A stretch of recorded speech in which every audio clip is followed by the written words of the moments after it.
Love the devil chapter 86। Mansi ने जैसे ही उस डॉक्टर को देखा उसका दिमाग घूम गया। उसने कसकर सक्षम को पकड़ लिया और वो किसी प्यारी सी पंछी की तरह छटपटाने लगी। उसने रोते हुए कहा, मैं डॉक्टर को नहीं दिखाऊंगी, चाहे कुछ भी हो जाए। सक्षम को अब गुस्सा आने लगा था। उसने इस बार थोड़ा गुस्से में कहा, मानसी देखो, मुझे गुस्सा मत दिलाओ, चुपचाप जाकर डॉक्टर के साथ कोऑपरेट करो। लेकिन मानसी उसकी बात मानने को तैयार नहीं थी। वो जल्दी से कूदकर उसके टांगों पर जा बैठी और उसने रोने की एक्टिंग करते हुए कहा, देखो मैं भाग जाऊंगी, सच में मैं हमेशा के लिए भाग जाऊंगी, मुझे कहीं नहीं जाना, प्लीज़ मुझे चेकअप वेकअप नहीं कराना। ये कहते हुए उसने अपनी गर्दन उसके सीने में छुपा ली। डॉक्टर हैरान था। वो बस एक अपनी जगह खड़ा होकर मानसी की हरकतें देख रहा था। जिस तरह से मानसी सक्षम को परेशान कर रही थी और सक्षम फिर भी काफ़ी हद तक शांत था, ये सब शॉकिंग बात थी, क्योंकि उसने सुना था कि सक्षम को बिल्कुल भी पसंद नहीं कि कोई उसकी बात ना माने। सक्षम ने एक गहरी सांस ली। उसमें सच में इतना ज़्यादा सब्र नहीं था। उसने फिर थोड़ा शांत होकर मानसी के बालों पर अपने हाथ फहराए और उसको कुछ दूर करते हुए उसका चेहरा अपने दोनों हाथों में थाम लिया। मानसी की प्यारी आंखों में मोती जैसे आंसू झलक रहे थे। सक्षम का दिल एकदम से पिघल गया। उसने कहा, थोड़ी देर की बात है, तुम्हें कुछ नहीं होगा, मैं कह रहा हूँ ना। डॉक्टर बस तुम्हें थोड़ा सा ही चेक करेंगे, तुम्हें कोई दवाई नहीं दिखानी होगी। क्या तुम्हें मेरे ऊपर विश्वास नहीं? सक्षम की बात सुनकर मानसी अपने होंठ काटने लगी, लेकिन उसने कुछ नहीं कहा। वो उसके घर में थी और उसके पास उसकी बात मानने के अलावा कोई और चारा नहीं था। सक्षम ने उसे अपनी गोद में उठा लिया और डॉक्टर को अपने पीछे आने का इशारा किया। मानसी फिर से चिल्लाने लगी, लेकिन इस बार सक्षम ने उसकी एक नहीं, वो उसको उठाकर ड्राइंग रूम में ले गया। मानसी के आगे अब डॉक्टर बैठा हुआ था और मानसी उसे ऐसे देख रही थी जैसे वो उसका सालों पुराना दुश्मन हो। साथ ही में बगल में सक्षम मानसी के पास बैठा हुआ था। मानसी ने लाचारी से उसकी तरफ देखा। सक्षम ने फिर भी उसके ऊपर कोई रहम नहीं दिखाया। उसने डॉक्टर की तरफ इशारा करते हुए कहा, ध्यान दो। मानसी का मुंह ऐसा हो गया था जैसे वो अभी जोर जोर से रोना चाहती हो, लेकिन अब कोई फ़ायदा नहीं था। वो चाहकर भी इस चंगुल से छूट नहीं सकती थी। तुम बहुत बुरे हो, तुमने मेरे साथ बहुत बुरा किया है, तुम्हें इसकी सज़ा मिलेगी। मानसी ने सक्षम को ऐसे नज़रों से देखा जैसे वो उसका सबसे बड़ा दुश्मन हो। उसकी बात सुनकर सक्षम बोला, ठीक है, मैं सज़ा भुगतने के लिए तैयार हूँ। तुम बुरे हो, मानसी ने दोबारा से कहा और उसके बाद उसने डॉक्टर को अपनी खा जाने वाली नज़रों से देखा। डॉक्टर को अपना काम करते हुए शांति चाहिए थी, इसलिए उसने सक्षम की तरफ देखा ताकि वो यहाँ से चला जाए। लेकिन सक्षम को देखकर ये नहीं लग रहा था कि वो यहाँ से हिलना भी चाहता था, और डॉक्टर के अंदर इतनी हिम्मत नहीं थी कि वो उसको ये कह सके कि वो यहाँ से चला जाए। इसलिए उसने अपना काम शुरू करना ही ठीक समझा। उसने अपने बैग से एक किताब जैसा कुछ निकाला और उसे मानसी की तरफ करते हुए कहा, इसके अंदर एक रास्ता छुपा है, क्या तुम उसको ढूंढ सकती हो? मानसी ने उस डॉक्टर को हैरानी से देखा, जैसे वो किसी पागल को देख रही। क्या यहाँ पर हम कोई बच्चे हैं जो रास्ता रास्ता ढूंढने वाला खेल खेल रहे हैं? फिर मानसी ने सक्षम की तरफ देखा। सक्षम, ये सब क्या है? मानसी, ये डॉक्टर कह रहे हैं वो करो। सक्षम की बात सुनकर मानसी ने अपना मुंह बना लिया और फिर उसने डॉक्टर से वो चार्ट ले लिया। इस वक्त डॉक्टर का पहला काम मानसी के दिमाग की थोड़ी एक्सरसाइज कराना था। क्या सच में बहुत ज़्यादा कठिन काम है? उसमें रास्ता ढूंढना बहुत ज़्यादा कठिन था। मानसी थोड़ी देर में ही उसमें खो सी गई। डॉक्टर ने फिर एक और चार्ट अपने बैग से निकाला और फिर मानसी से कहा, रहने दो, अब तुम इसके बीच में देखो, ये जो बिंदु दिख रहा है ना, इसको देखो। इस बार मानसी ने कोई शिकायत नहीं की। वो आराम से उस चार्ट पर मौजूद लाइनों को, बीच के बिंदु को देखने लगी। उसके बाद डॉक्टर ने उसे दोबारा से कहा, क्या तुम्हें इस पर लाल लाल कुछ कुछ दिख रहा है? हाँ, मानसी ने बस इतना ही कहा। ठीक है, और गहराई में देखो, इसमें कुछ और भी तुम्हें देखने को मिलेगा। उसके बाद डॉक्टर ने उसे एक एक करके सवाल पूछे और अंत में जब मानसी पूरी तरह से खो गई, उसने दोबारा से अपने बक्से से हिप्नोटाइज डिवाइस निकाला और उसको मानसी के सामने लहराने लगा। देखो मानसी, इसको देखो, डॉक्टर ने। ठीक है, मानसी ने कहा। कुछ देर बाद ही मानसी पूरी तरह से हिप्नोटाइज हो गई और डॉक्टर ने अपना काम शुरू कर दिया। हाय मानसी। हाँ बोलिए, मानसी ने कहा।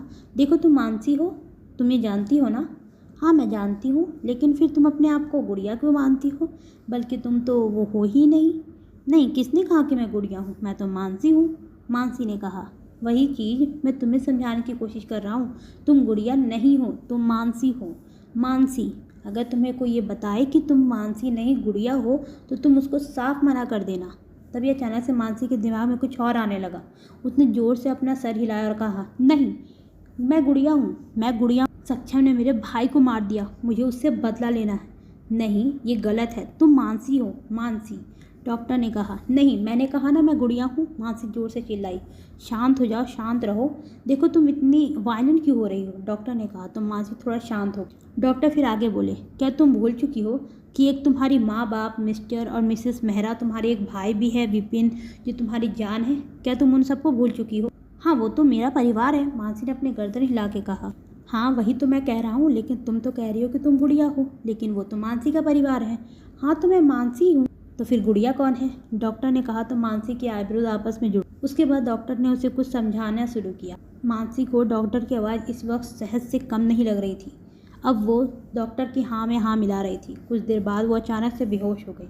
उसको बेहोश होते हुए देखकर सक्षम भी घबरा गया। उसने मानसी को पकड़ लिया और डॉक्टर को एक गुस्से वाला लुक दिया। उसने मानसी की नब्ज चेक की तो वो काफ़ी तेज़ थी। डॉक्टर ने अपना सर हिला दिया और कहा, चिंता मत कीजिए, ये बस बेहोश हुई है। इनके दिमाग के लिए इतनी एक्सरसाइज थी, लेकिन इन्हें काफ़ी बुरी तरह से हिप्नोटाइज किया गया है। मैं आपको एक ही सलाह देना चाहूँगा, अभी के लिए मानसी और गुड़िया से रिलेटेड सभी चीज़ों से दूर रखें, चाहे वो इंसान हो या फिर कोई और। स्नेहा, तुम अभी के लिए यहाँ से चली जाओ, मैं अभी ठीक हूँ और मैं थोड़ी देर अकेला रहना चाहता हूँ, पंकज ने गुस्सा करते हुए कहा। तो स्नेहा ने उसके पास आकर उसका हाथ पकड़ लिया। देखो, मुझे पता है कि तुम काफ़ी ज़्यादा सदमे में हो, लेकिन मैं इस बुरे वक्त में तुम्हारा सहारा बनना चाहती हूँ। मुझे नहीं चाहिए तुम्हारा सहारा, तुम अभी के अभी यहाँ से चली जाओ प्लीज़। पंकज काफ़ी परेशान था। एक तो उसका सब कुछ नष्ट हो चुका था और ऊपर से ये उसके प्यार में पागल लड़की उसको आराम से जीने नहीं दे रही थी। देखो पंकज, मुझे पता है कि तुम इस वक्त काफ़ी ज़्यादा गुस्से में हो, लेकिन स्नेहा इतना ही बोल पाई थी कि पंकज इस बार जोर से चिल्लाया। लेकिन कुछ नहीं। पंकज ने अपनी लाल आंखों से स्नेहा को वार्निंग देने वाले लहजे में अपनी बात जारी रखते हुए कहा, तुम अभी के अभी मेरे घर से निकल जाओ। मैं तुम्हारी शक्ल भी नहीं देखना चाहता। नहीं करता मैं तुमसे किसी भी तरह का प्यार। मैंने बस तुमसे प्यार का नाटक किया था ताकि मेरा मकसद पूरा हो सके, और मेरा मकसद था तुम्हारे जरिए मानसी के करीब जाना। मानसी के करीब जाना? ये तुम क्या कह रहे हो? क्या तुम मेरे जरिए अपने और मानसी की दोस्ती को ठीक करना चाहते थे? स्नेहा ने पूछा। अरे बेवकूफ़ लड़की, मानसी कोई मेरी दोस्त नहीं है। मेरी दोस्त मर चुकी है। सेम बात यही है कि वो मानसी के जैसी दिखती है। मैंने मानसी को हिप्नोटाइज करवाया हुआ है, उसे यह एहसास दिलाया हुआ है कि वो मेरी दोस्त है। असल में वो मेरी दोस्त नहीं है। मुझे बस सक्षम को तबाह करने के लिए इस लड़की की ज़रूरत थी। अब समझी तुम?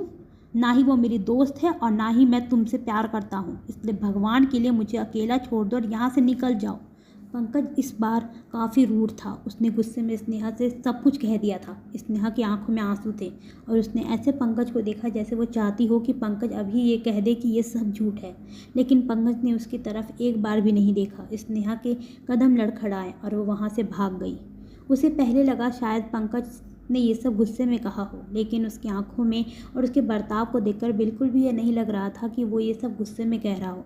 स्नेहा का दिल भर आया। उसे यकीन नहीं हो रहा था कि उसके साथ इतना बड़ा धोखा हुआ है।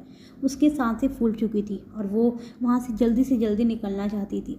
उसने जैसे कैसे अपनी स्कूटी स्टार्ट की और सड़क से कुछ दूर एक खाई के पास रोक दी। उसको समझ नहीं आ रहा था कि वो क्या करे।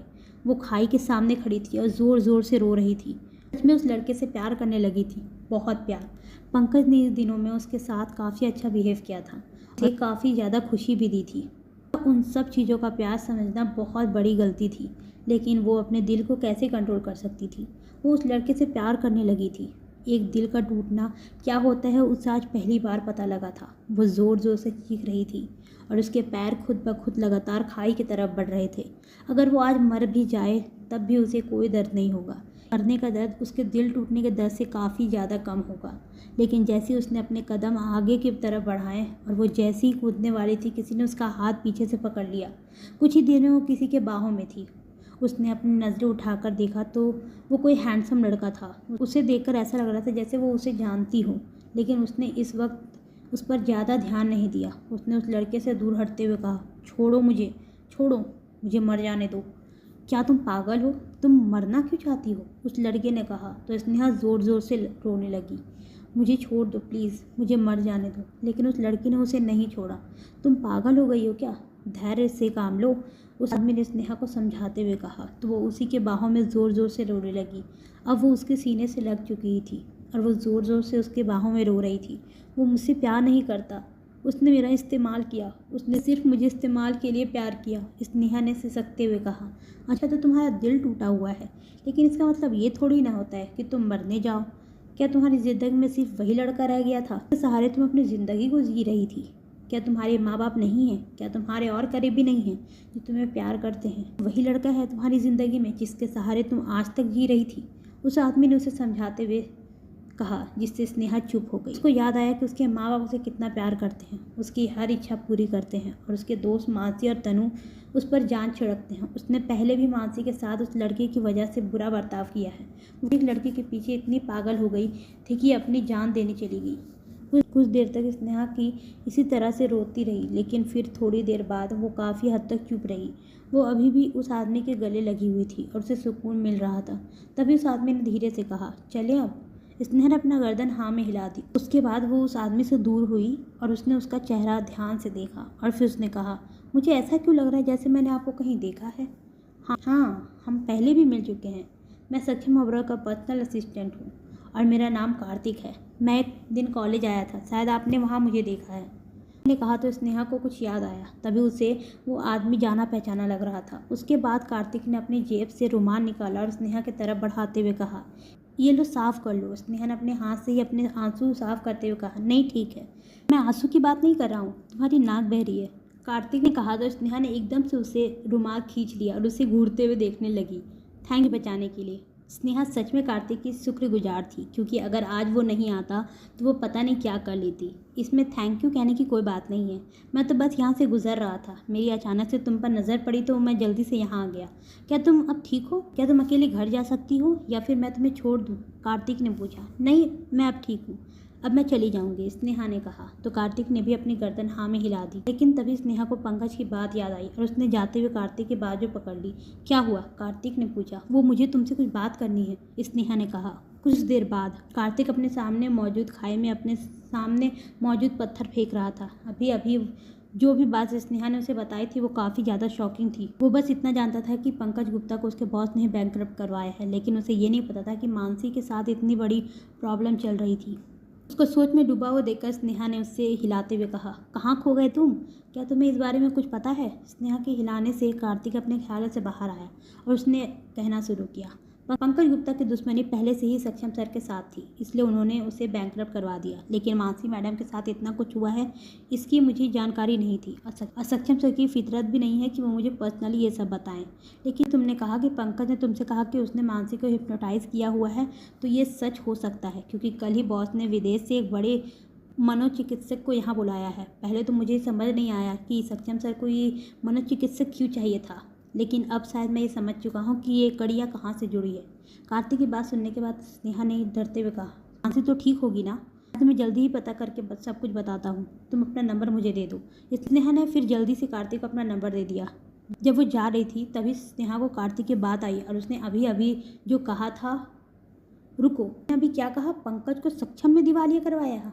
हाँ, उन्होंने मुझे ये काम सौंपा था, कार्तिक ने कहा। तो स्नेहा ने उसे हैरानी से देखा और फिर उसके चेहरे पर एक मुस्कुराहट आ गई। मतलब मेरी आंखों के सामने पंकज का असली चेहरा लाने में तुम्हारा भी बहुत बड़ा हाथ है। ये कहते हुए उसने जल्दी से कार्तिक के गाल पर एक किस कर दिया। कार्तिक हैरानी से अपनी जगह जम गया। स्नेहा अपनी स्कूटी के पास गई और उसने जल्दी से स्कूटी स्टार्ट की और वहाँ से चली गई, लेकिन कार्तिक अभी भी अपनी जगह पर जमा हुआ था।